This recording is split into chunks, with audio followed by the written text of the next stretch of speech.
O inverno é super frio, é um pico, óbvio. Primavera é frio, mas não é tanto. Mas você usa um casaquinho talvez um pouco mais fino. Ao invés de 3, você usa um casaco. A Torre dos Clérigos, que é muito conhecida aqui. E é lindo o visual. E é perto da livraria Lelo, não é isso? Que é a tal da livraria que falam que foi inspirada no Harry Potter.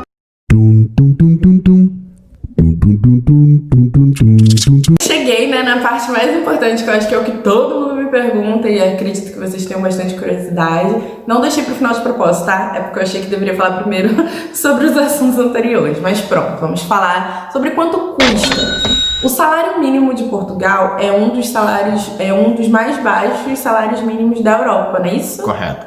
Então, ele é o menor que tem na Europa e, né, quando já fala isso, você já percebe que já é uma desvantagem. O que eu vejo de prós e contra, né? Esse é o contra. O lado positivo é que eu percebo na minha experiência, por exemplo, quando você vai ao mercado, que as coisas são mais acessíveis. Inclusive, tem vídeo de supermercado brasileiro e português aqui no canal. Só você clicar aqui embaixo, eu vou deixar o link dos dois, tá bom? Mas voltando. A diferença que eu vejo é que assim, a gente vai aqui em Portugal, o salário mínimo atualmente agora, depois do Réveillon, foi para... 665, teve um aumento. Teve um aumento, era 635 e foi para 665. Só que você consegue comprar 1 quilo de arroz por cêntimos, por €1, coisa que na moeda do real a gente vê que não é. Claro que não é a conversão assim direta, mas eu tô dando um exemplo do salário mínimo do brasileiro. Quando chega no mercado, muitas vezes a gente viu aí feijão, arroz, coisas básicas num preço muito absurdo. Então assim, de um salário mínimo eu tirar centavos ou um euro, não cai, não bate tanto mesmo que eu compre mais de um saco. Já no do brasileiro tem esse peso. O salário não é tanto e as coisas são super caras, enfim, a conta não fecha. Aqui também tem seus problemas em relação a isso.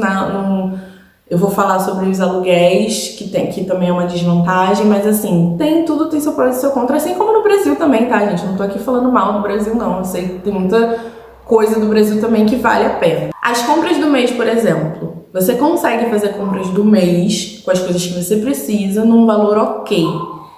Você consegue também comprar coisas supérfluas nessa compra do mês com esse salário, com o que ganha. É claro que se você quiser fazer compras com coisas mais caras, com marcas mais conhecidas, com coisas diferentes, com muita coisa supérflua, a conta talvez não feche, né? Tipo, ter mais luxo, ok, isso realmente vai ser difícil.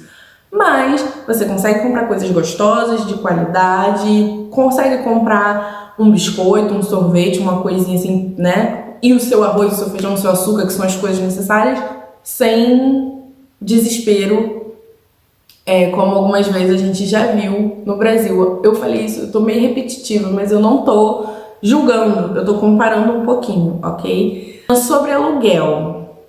Aluguel aqui é um pouco caro, é uma desvantagem. Eu tô falando da minha experiência no Porto, não posso dizer em outros lugares, porque nada do que eu vou falar, que eu tô falando nesse vídeo aqui, eu posso afirmar 100%, até porque eu tô contando o que eu tô vivendo, né? O que eu conheço até aqui em um ano. Mas os aluguéis são sim caros, tem a burocracia, assim como no Brasil, de precisar de fiador, às vezes, não é sempre, de você ter que dar um sinal. Aqui também eles pedem, às vezes, os 2 ou os 3 últimos extratos bancários para ver que você tem condição de receber ou de pagar por aquele imóvel e tudo. Mas é bem caro. Assim, você, por exemplo, o valor de até 350, geralmente são valores para quarto. Quarto é como se fosse hostel, né? Onde você tem a área comum da cozinha, da sala e o que é seu é ali o quarto. Tem quarto para solteiro, tem quarto para casal, tem lugar que faz só para mulheres, para, né, uma questão de se sentir mais à vontade, enfim, às vezes a pessoa opta por isso. Tem várias opções. Tem mais perto, geralmente, óbvio, isso em qualquer lugar, quando é mais perto do centro, mais perto das coisas, encarece. Eu acho muito caro você pagar mais de 350 num quarto, porque aí você já começaria a conseguir uma casa de um T1, que se chama assim, que é uma casa de um quarto. Então, se você vir pra cá sozinho, mochileiro, ou até que venha com alguém, mas acha que é dessa vibe de hostel, show! Acho que você consegue muitos quartos legais por um preço legal. Tem que se pesquisar, porque tem que ver como que funciona aquilo, o que eles te oferecem na casa. Geralmente, a maioria das vezes, é tudo muito bem completinho quando é quarto. A cozinha tem bastante equipamento moderno, geralmente tem mais de um, porque são mais pessoas, então vocês conseguem usar bem. Mas mais do que isso, eu acho que ficaria caro e também vai de pessoa para pessoa que se adapte a ficar num lugar assim. A gente, por exemplo, como viemos como lua de mel, nem passava pela nossa cabeça ficar em algo assim, porque pra gente não convia. Ao mesmo tempo, a gente quis alugar uma casa ao invés de ficar num hotel, um hotelzinho ou como você fala, tipo pousada ou coisas assim, porque a gente queria ter a experiência de cozinhar, recém-casados, enfim. Mas o aluguel de casa, por exemplo, você consegue achar uma casa de um quarto só por 350? Consegue. É fácil? Não. Com certeza, nesse valor, não vai ser tão perto das coisas, não vai ser tão perto do centro, não vai ser tão perto do mercado, não vai ser tão perto do metrô, enfim. Mas, às vezes, claro, se pesquisando muito, tipo assim, você achou aquilo, você tem que ir ao local conhecer, se você tiver algum conhecido português para te falar mais ou menos sobre aquela região, para saber como às vezes dá, mesmo que não seja tão perto do mercado, mas é mais perto do metrô que eu consegui. Então você consegue ir, se você for andando, ou se você tem carro, ou se passar ônibus, enfim, tudo isso tem que ser pesquisado, mas as casas geralmente são mais caras. Isso eu tô falando de um quarto. Muitas vezes eu vejo casa de um quarto minúsculo, tipo a sala junto com a cozinha. Aqui na minha casa, a sala é junto com a cozinha, mas tem todo um espaço de sala de jantar, enfim, é um lugar muito mais amplo que você consegue ter essa divisão. E eu já vi lugares que era um único quadrado com sofá, a pia com o fogão e a geladeira, e aí tinha um quarto aqui. E a pessoa cobrando às vezes 400, 500 euros por isso. Não vale a pena. Eu acho que eles cobram porque tem gente que paga, talvez, muitas das vezes os estrangeiros, os imigrantes, num desespero. Ah, é perto do metrô. Mas não vale a pena. O dia que as pessoas se conscientizarem de que isso não pode, assim como eu vejo muitos portugueses reclamando na internet, isso é um absurdo. Eles reclamam e eles estão muito certos disso. E olha que são português e português, né? Isso é um absurdo. Eu já vi até um senhor falando, infelizmente, eles continuam com esse preço porque tem os imigrantes que pagam. E é verdade. Então, tudo tem que pesquisar. Mas você consegue arranjar, assim, algo talvez na faixa de 400, numa casa de um quarto só, que seja melhorzinha do que essa. E como eu falei, tem que ver também a região. Ah, eu queria de 2 quartos, eu vou com a minha família. Eu sou casada, tenho filho e não dá pra ser um quarto só. Vai ficar mais caro, assim como em qualquer lugar do mundo, né, gente? Nenhum lugar você vai alugar uma coisa maior, melhor, mais perto de tudo e que seja muito barato. Se for, desconfie. Então, varia entre esse preço de... Assim, você acha quarto por 100 euros? Acha, mas duvide, né? Tudo que é muito barato a gente tem que ver. Às vezes, eu tô falando, quando eu falei de quarto, eu quis dizer sobre uma cama de solteiro pra você, ou uma cama de casal pra você e sua filha, ou seu esposo, enfim. Mas tem quartos que são beliches, que são mais compartilhados, são pessoas diferentes dormindo no mesmo quarto. Então pode ser mais barato por isso, mas tudo você tem que ver o contexto, se vale a pena, não só pelo lugar, mas também por você, se você se adapta àquilo. Sobre a casa, então assim, sobre os valores, vai variar. Vou falar 200 porque de 100 você já sabe que seria uma coisa mais inferior. Varia de 200 euros a... Acho que... Eu nunca vi aluguel de 1.000 euros, mas eu sei que tem. E claro que com certeza é uma casa maior, mais perto de tudo, mas varia dentro disso aí. E se você quiser um mínimo de conforto, uma casa com um quarto só, mais ou menos perto, não precisa ser tão perto para não ser tão caro. Quanto que eu pago, Marcelo? Uns 400, 450, 470... Consigo talvez 350, como eu falei, consegue, mas tem que pesquisar muito e ver também se vale a pena aquela região. Então varia aí de 200 até 1.000 euros os aluguéis aí da proporção de, claro, não vai ser 1.000 euros, não vai ser 100 euros, 200, uma casa maravilhosa, né?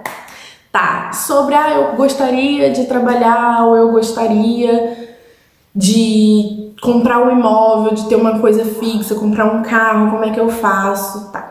Primeira coisa, para você vir para cá, como eu falei lá no início, Tem várias opções. Eu não posso falar com propriedade sobre todas porque eu só vivi uma, mas eu sei que tem várias opções, você acha isso facilmente na internet.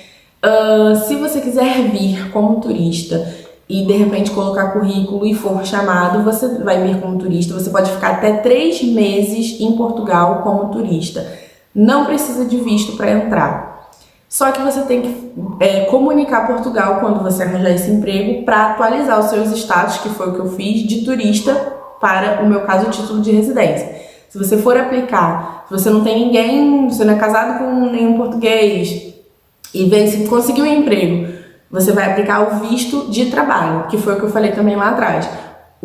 A empresa vai te dar um documento que você vai levar no CEF e eles vão começar a entrada no seu processo para fazer essa atualização. E aí você ganha, né, como se fosse a nossa identidade de visto, de visto, né, Thiago? Tipo um visto de trabalho que tem data de validade, que você vai ter que renovar. E geralmente quando renova tem que comprovar de novo as coisas que você ainda está trabalhando e etc, etc, etc. Para você entrar no país, mesmo como turista, você tem que comprovar um valor. E isso você acha facilmente também no site do CEF. É no CEF mesmo? No site do CEF, é SEF, Serviço Estrangeiro e Fronteira. Lá você acha o valor que você precisa, por exemplo, se você quiser ficar um mês, eles vão te exigir que você tenha tanto. Esse valor é basicamente para comprovar que você vai conseguir se manter, passear, é uma conta que eles fazem que uma pessoa consegue durante esse tempo. É claro que se você for ficar um mês é mais barato do que se você for ficar 3 meses. Então você tem que ver lá no site o valor certinho de quanto, porque isso pode variar muito. Pode variar de um dia para o outro. Hoje, se você for olhar para entrar em Portugal, pode estar um valor e amanhã pode estar outro. Não muda assim com tanta frequência, mas é para vocês entenderem que quando vocês estiverem pesquisando sobre isso, tem que sempre estar olhando porque pode sim alterar. Então, quando você entra no país, você tem que comprovar esse valor. Como que comprova? Você tem que ter o extrato bancário da sua conta e boa parte também em dinheiro. É claro que ninguém vai ficar andando com muito dinheiro no bolso, eles entendem isso. Então, você saca aí, sei lá, 5% para ter em mãos, até porque, né, você vai estar na rua assim nesse primeiro impacto, e deixa outro no cartão e tira um extrato bancário da sua conta. No nosso caso, na imigração não pediram, a gente não foi parado para nada disso, mas pode acontecer de você ser parado e eles pedirem essa comprovação para você. Outra coisa também que você precisa quando você entra no país é o seguro-saúde. Eu acho que isso vale para todos os países, que é no caso de você ficar nesse período de turista, né? É um valor que você paga se você ficar doente, se você sofrer um acidente, se você precisar de alguma coisa. Mas falando em relação a quem vem para morar. Marcela, eu vou como turista, vou tentar um emprego aí e conseguir. Mas assim, esse é o plano. Quanto que eu tenho que levar? Aí é o que eu tô falando. Se você vai vir como turista para 3 meses, para tirar 3 meses para procurar emprego, isso é com o CEF. Você tem que entrar no site e ver quanto que eles exigem aí para os 3 meses para você entrar no país. Para morar de fato, eu já te disse que o aluguel varia de 200 se for quartos até 1.000 euros se for uma casa extraordinária. Então você já faz essa conta de quanto que você precisaria. Isso em euros, tá? Atualmente tá quanto o euro? 6 euros mais ou menos. Não, 6 reais. 1 euro é 6 reais. 1 euro hoje tá 6 reais. Hoje, né? A gente sabe que muda o tempo todo. Quando eu vim, tava 4. Então já tem um ano. Aliás, em um único ano subiu a beça. Sim. Então você tem que sempre converter. Eu tô falando em euros aqui. Outra coisa que você tem que ter em mente. Geralmente as empresas aqui, quando você consegue um emprego, além do seu salário, eles dão a alimentação também. Mas tem algumas empresas que não dão. E para quem não sabe, nem no Brasil isso é obrigatório. Então você pode também contar com esse imprevisto. De às vezes conseguir algum lugar que não te dê. E mercado, como eu já falei também, você consegue fazer compra básica, se alimentar bem, comer bem, não vai passar nenhuma necessidade, mas você também tem que ser focado, né? Se você tá vindo para tentar alguma coisa, você tem que ter em mente que você não pode passar o mês inteiro comprando só coisas supérfluas, né? Doce, sorvete e comer fora toda hora, porque, né, uma hora não vai fechar, você vai passar uns dias sem ter o que comer depois. Outra coisa também que eu queria falar é sobre os restaurantes. Aqui tem bastante restaurante, café, assim, você vê muito. E tem também preços variados. Então, às vezes, você entra num lugar, assim, que você achou muito caro, anda mais um pouquinho, que às vezes na próxima esquina você encontra o mesmo produto, às vezes gostoso, por um preço mais acessível. Eu acho que isso é uma dica assim também para todos os lugares. Então assim, você tem que contar o aluguel, que a gente já falou aqui, você tem que contar o mercado, que a gente também, em média, acho que você sozinha no mercado, acho que eu nem preciso dizer isso porque aí é muito mais barato. Agora, se você vem com alguém, em média no mercado você vai gastar uns 150, por aí 170, numa compra com coisas boas, com os docinhos, enfim, coisas que dê pro mês todo. E isso eu tô incluindo produtos de limpeza, enfim, não só comida, tá? Juntou isso, também tem um valor, né, que o país exige. Outra coisa também que eu queria falar sobre é você comprar algo grande. Eu quero comprar uma casa, porque eu vou chegar com muito dinheiro, então eu já compro uma casa. Não é assim. Por quê? Porque eles vão te pedir documentos em qualquer lugar. Ninguém vai vender uma casa, a menos que seja à vista, né? Mas geralmente é financiada. Então, financiado, o banco ou a imobiliária vai exigir alguns documentos. Geralmente, primeiro, quando você é estrangeiro, já é diferente. Então, eles vão ver, você tem cidadania, por exemplo, igual o Thiago, você tem cidadania? Já muda um pouco. Você trabalha aqui? Há quanto tempo você trabalha? Porque se você trabalha um mês, assim como no Brasil, tem período de experiência. Ninguém vai te dar um financiamento sem a certeza que você vai conseguir manter aquilo, entende? Então é meio óbvio, mas eu tô falando aqui porque tem algumas pessoas que podem ter essa dúvida. Então você precisa desses documentos. Como eu falei para alugar, para comprar, às vezes eles também exigem um fiador, uma pessoa, né, que fique ali de retaguarda. Exige que você tenha pelo menos, às vezes, tá? Assim, para casa é quase certo. Para carro você talvez consiga. Mas para casa, talvez uns 6 meses de trabalho aqui, pelo menos, quiçá um ano, para poder você começar a ver financiamento. E de carro, talvez até os 6 meses, até você consiga, foi o nosso caso, antes de fazer 6 meses de trabalho, a gente conseguiu o carro. Mas não é tão fácil, e também tem o fato, volto a dizer que o Thiago tem cidadania, então é outro cenário se eu viesse sozinha, por exemplo. Então tem que se analisar tudo isso, e mesmo que você tenha o dinheiro ali para fazer um financiamento na hora, mostrando ali seu extrato bancário, o financiamento são muitos anos, então tem que ver como é que você vai ficar até lá, qual é a garantia que eles têm, né, que você vai conseguir pagar aquilo. Eu acho que eu falei sobre vantagem, sobre desvantagem, quem quer passear, quem quer morar, falei um pouco do custo de vida, quanto que custa isso. Não é um vídeo que eu queria fazer, fazendo assim, fiz uma matemática aqui e você precisa de tanto para morar aqui. Eu quis mesmo falar mais ou menos os preços soltos de quanto é a minha realidade, do que eu vejo, para vocês terem uma ideia. Se um dia vocês quiserem um vídeo mais específico, deixa aqui nos comentários, deixa bastante like, que eu posso fazer um vídeo mais específico, fazendo conta, mostrando, olha, direitinho para vocês. Alguma coisa? Não, é só isso. Acho que é isso, gente. É um vídeo difícil de fazer. Quem segue o canal sabe que eu não gosto muito de vídeo só falando, mas é um vídeo necessário, porque também muitas pessoas me pediram no Instagram. E, enfim, espero que vocês tenham entendido, espero que vocês tenham gostado. Mais uma vez, deixa o seu like, compartilha aí pra todo mundo que gosta de viajar, que pretende morar fora. E eu vou ficando por aqui. Até o próximo vídeo.